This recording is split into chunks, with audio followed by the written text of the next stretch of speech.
Massive greetings in the name of the Most High. This is Daddy Reds for Daddy Reds Promotions, and this is Talking News.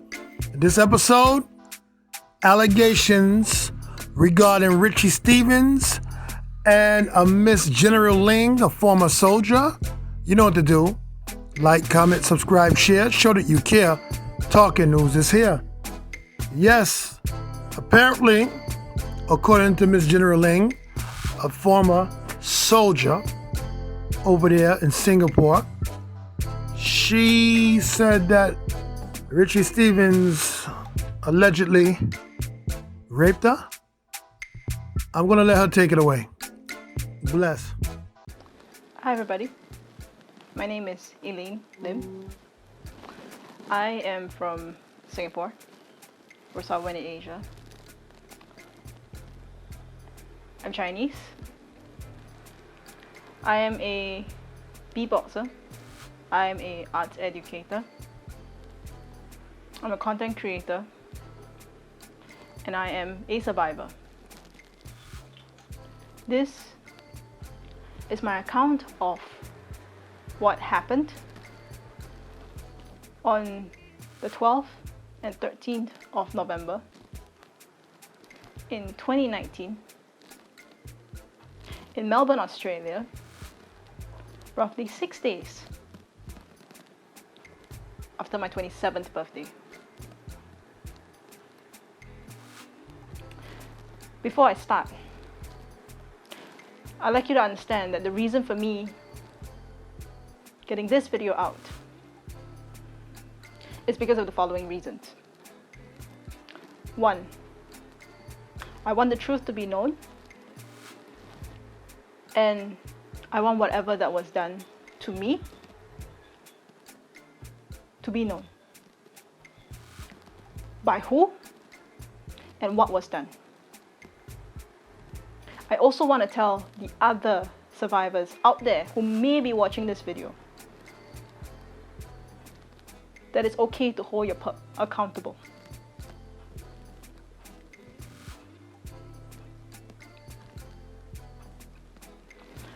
The pup in question and a formal police report was actually launched right after the incident. Immediately after the incident, I did a rape kit. I made a police report.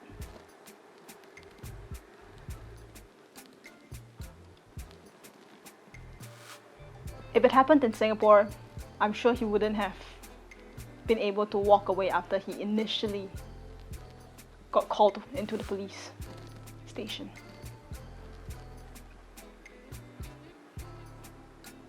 The pup in question, his name is Richie Stephens from Westmoreland, Jamaica. You know him as Richie Stephens. Maybe the idol that you guys look up to, or your ambassador.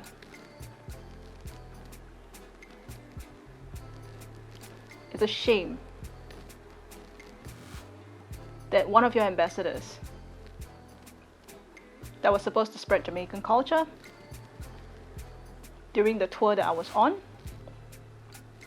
has committed such a heinous act and have shown no regrets. I'm saying this story not just for myself, but the many survivors who've had to either stay silent about what happened to them, who never reported,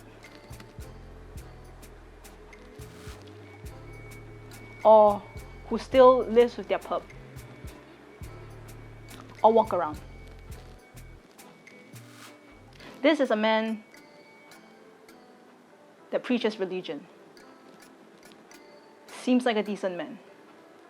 A man that both me and the artist on tour that I was on tour with trusted.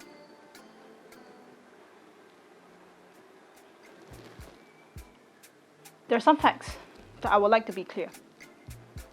First of all, no consent was given. I am speaking English right now. So if you want to talk about there's a language barrier, I'm sure no is a universal word. No was verbally spoken and blatantly ignored.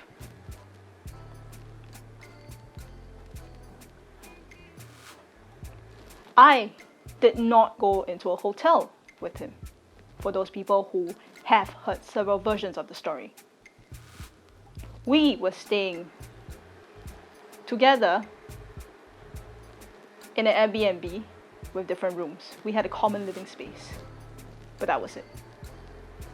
There are no relationships between me.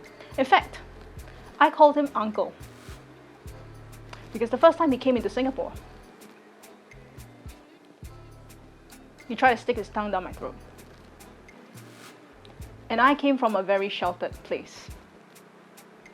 In Singapore, we don't have a lot of crime of the extent that other people or other countries might face.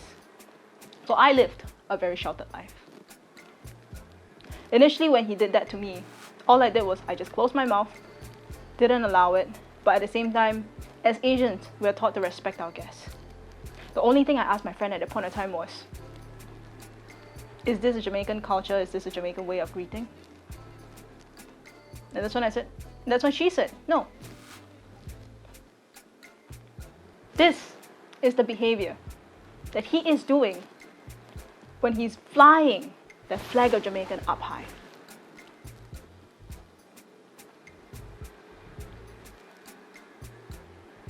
Claiming to represent your country, claiming to represent your culture, but this is actually what he's doing. I was on tour.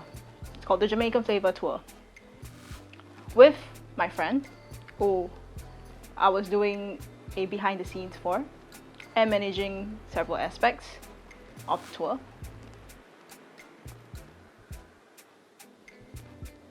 We made sure that the Singapore side was covered, some of the Malaysia side was covered. The tour was planned by her.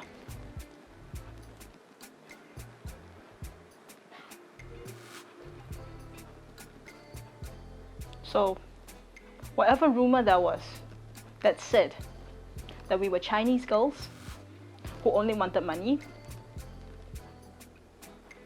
look me in the eye now and tell me that I'm lying. Tell me that we needed money. In fact, ask any survivor, do you think the money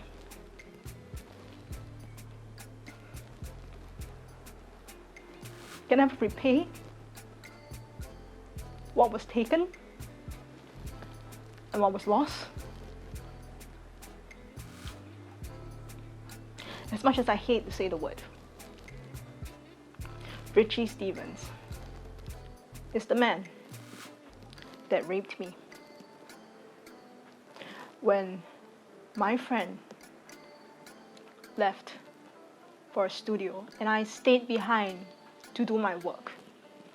I stayed behind to edit a music video that I was behind on. And we trusted him enough that no funny business was going to be tried when I was left alone with him.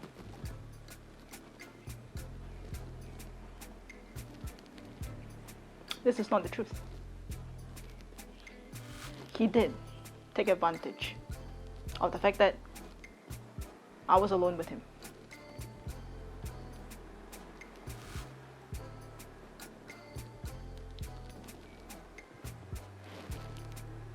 During which he was having phone calls. And he was talking about his mother. How she had a surgery. And he was worried for her. He got so visibly upset. He asked for a hug. I was like, okay, hug, fine. I agreed to a hug. But what I didn't agree after that was how he ignored my pleas to stop when he went further, when he tried to lie on my tummy, when you try to hold me down. When every single time I said, no, I'm not comfortable, stop. He said, just relax.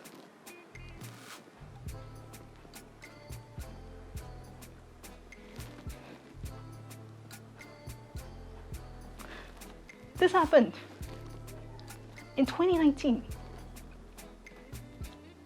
Yet we're at 2021.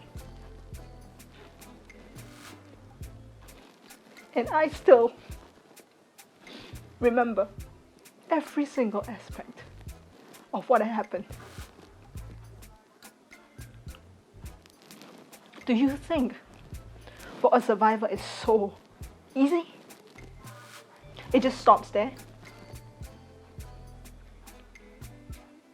How many times of therapy I had to go through?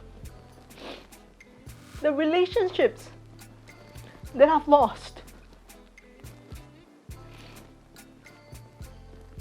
I was a shell of myself. When I went to the counselor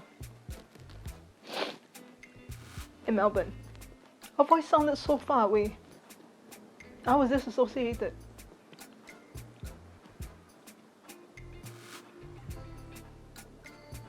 But yet I remember every single thing. Can you imagine how that feels like? He did it not once. First he started to stuck his finger, during which I panicked. And I said, I need to go to the toilet. I need to go. What the hell is this? No. He proceeded to try more. And then he penetrated me. And it happened for 3 times. During which there was nothing I could do. He's a way bigger guy than me. Deep in my heart, the only thing that I wish at a point of time, because I realized that I couldn't fight back, was just wishing that my friend would come back.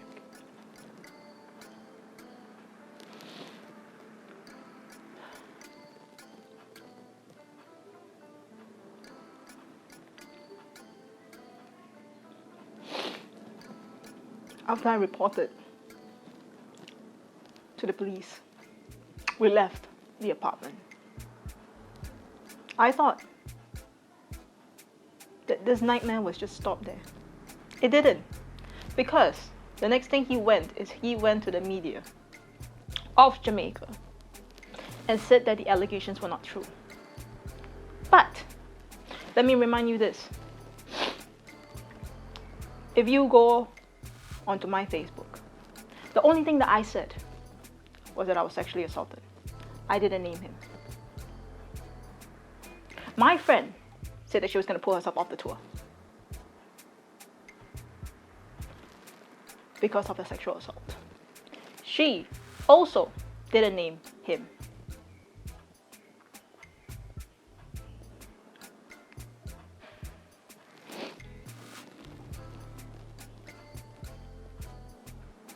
Yet, on the Jamaica media, if you search, Jamaican artist rape Australia, right there was zero consideration of the fact that he just did that to me, with no remorse whatsoever. When visibly I said no, verbally I said no, stop it. You're hurting me. Ignored. Blatantly ignored. Yet he can pretend like everything was okay when my friend came back. I was shell-shocked, sitting at the computer. I didn't know what to say. I didn't know what to do. Before that, he has tried to kiss me, as mentioned. During the Indonesia leg of the trip, he did also attempt, and I pushed him away. I said no. During then, he respected my boundaries. But this one, zero respect for boundaries. Blatant ignoring. Oh, no. No is a freaking universal word. 2 letters. No. I think that's pretty clear.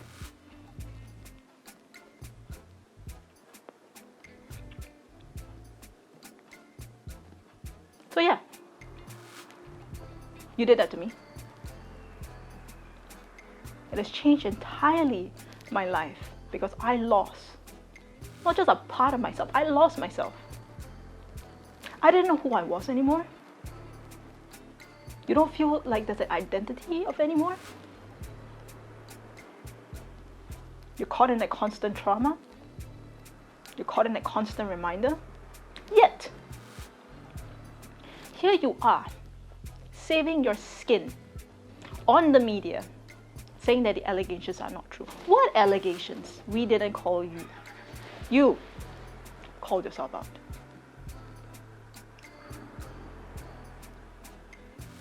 What allegations, pray tell?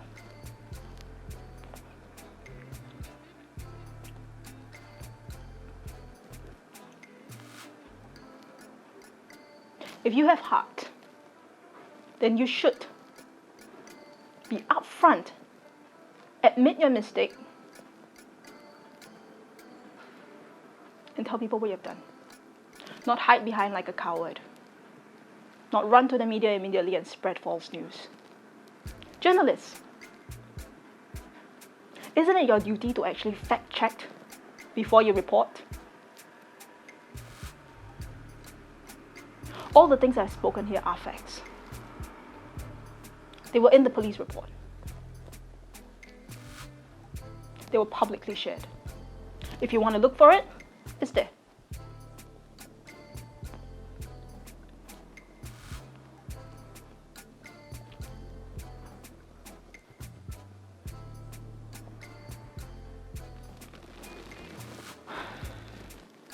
There's always this saying that I keep hearing. Oh, he has a family, so he can't be a perp. And this is precisely why there's so many of such cases.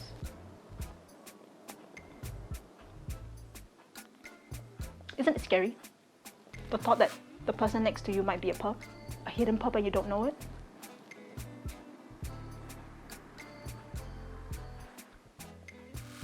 I don't trust justice by criminal law. Because in Australia, it is innocent until proven guilty. In Singapore, however, it is guilty until proven innocent. I don't know how it is in Jamaica.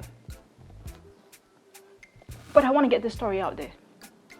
Get my story out there. How it has affected me. How it has made me to not even recognize myself. For 1.5 years,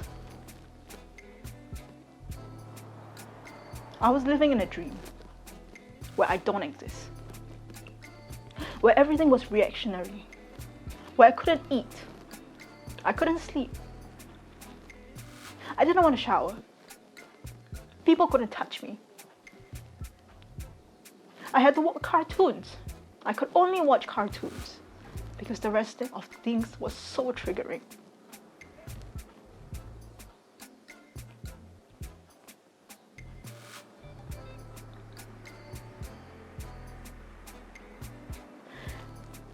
And let me tell you this, so many times,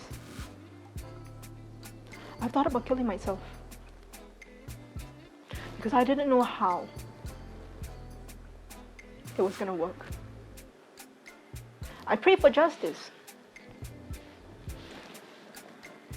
I was a believer in justice. I believed in the police. But then I learned that the laws are here to protect the perps. Still, the power is with the people.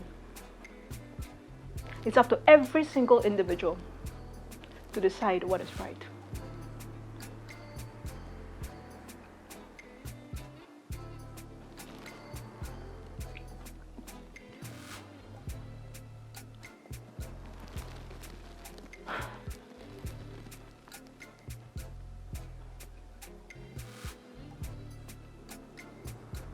I don't know whether there are any other people who might be victims.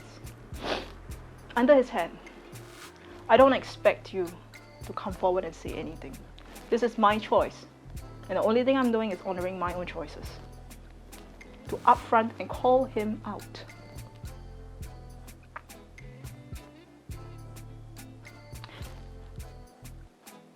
If you want to hear snippets of what exactly happened, you can find it in verse 2 of Not All That Glitters Is Gold. That was penned and written by my friend. That is now an anthem for survivors.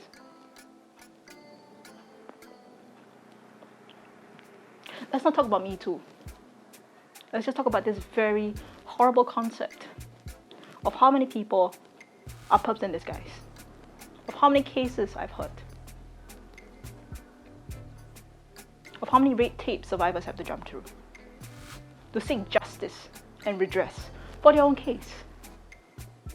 Yet people are so quick to dismiss. Either say this person dressed slutty, or this person is a certain way, or promiscuous. Sorry. Well, I'm none of that. I'm a straight individual with a 14 years stable relationship with my partner who has supported me throughout this whole thing. That this person, Richie Stephens, has blatantly ignored. This effect of what he has done does not just stop at me. You've created a wave of impact. You've hurt me, but then you've hurt my mother, who blames herself for letting me even go to Australia. You've hurt my partner,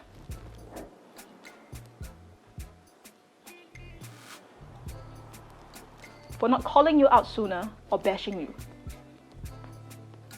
when you first did that to me in Singapore by kissing me. You've hurt my friend who treated you like a mentor, who wanted to really grow reggae, the scene in Asia, to represent Jamaica proper because she loves Jamaica. The many, many things that you've put on the line, that you've affected the lives of so many of my loved ones. It is also one of the reasons why I'm coming out to say this right now. A simple assault does not only affect the survivor. It never does.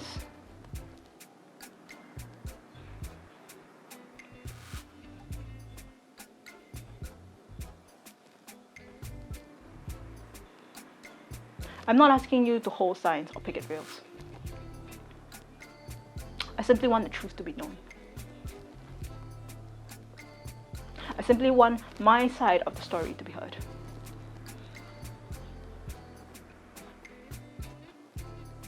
And to come forward and tell you that all the things that he has accused or alleged that we actually did.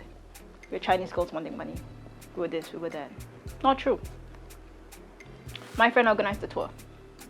She herself is her own established artist. No need clout. No clout needed. I have a life. I'm not some roadie on the road.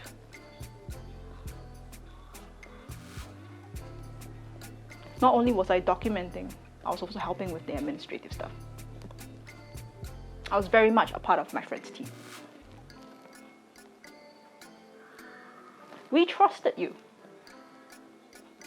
I drew my boundary with you by calling you uncle.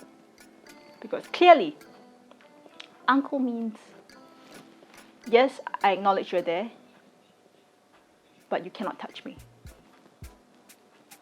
I do not love you.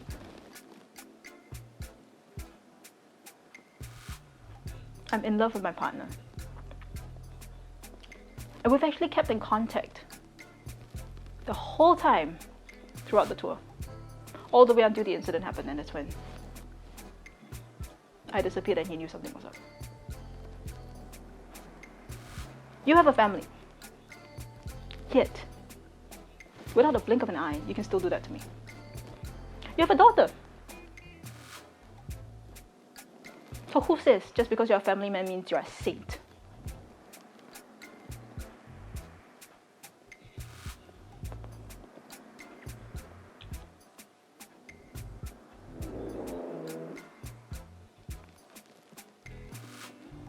These are just the things that I want people to think about.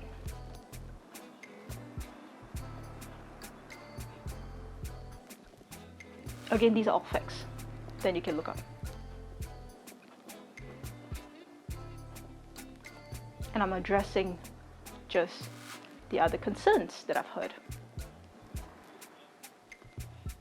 The truth will be known. And in one way or another, you can't run from the truth. Thank you, everybody. All right, people who heard the whole statement regarding these allegations. And Richie Stephens, I know he has something to say, and I'm posting that right now. This is part 1, and the part 2 is coming up right now. You know what to do. Like, comment, subscribe, share, show that you care. This is Talking News, and I'm Daddy Reds, and I'm the reggae ambassador, and I will always cause a musical massacre. Dread out for now.